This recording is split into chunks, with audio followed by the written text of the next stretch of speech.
This year, LG caught us a bit off guard by announcing a new X series of smartphones. The models span a range from the lower mid-tiers to almost flagship grade, and some also come with unique features, borrowed from the top-shelf class of the company's smartphones. For example, the first members of the family were the LG X screen, which has a ticker display like the one on the LG V10, and the LG X Cam, which features a dual-camera module on its back.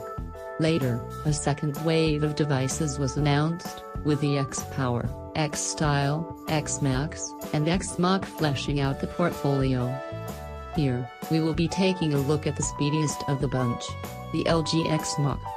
Dressed in modest-looking build materials, it sports a Qualcomm Snapdragon 808, 3GB of RAM, a camera with impressively wide, 1.55 μm pixels, and a QHD, 1440 by 2560, screen resolution.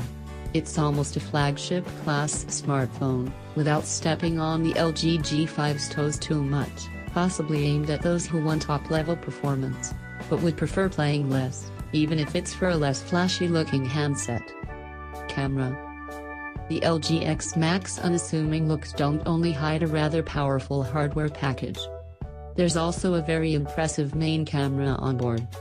With a resolution of 12.3 MP, individual sensor pixels sized at 1.55 μm, which is quite large for smartphone cameras, and a lens aperture of f2.0, we were itching to take it out for a test drive. On the front, there's an 8MP shooter, which also sounds impressive on paper. The camera app is a stripped-down version of the one found on the LG G5. There's no manual and no simple mode, so we stuck to auto at all times. Slow-mo, dual, picture-in-picture effect that activates the selfie camera, panorama, and time-lapse make a return, and the camera supports HDR, so rest assured the basics are covered.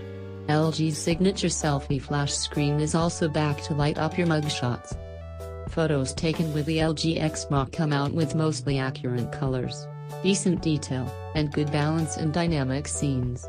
If we have to get nitpicky, we'd say that sometimes there's a bit of over-sharpening going on, but considering the detail that an average X Mach snap provides, that's a very small issue.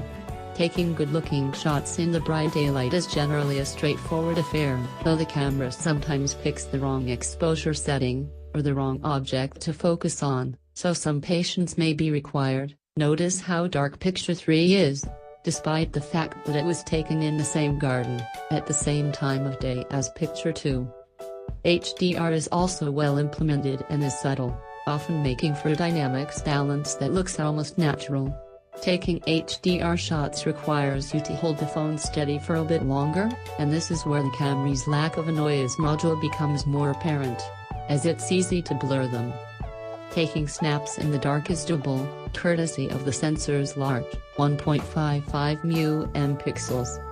The user does need to take special care with the focus, though, as the camera has a bit of trouble with it when the lights go dim, and the lack of a noise module requires the photographer to take extra care in standing still. Shots in the bar may end up a bit noisy, but they will still show sufficient detail to actually be considered memorabilia-worthy photos. Check samples 22 and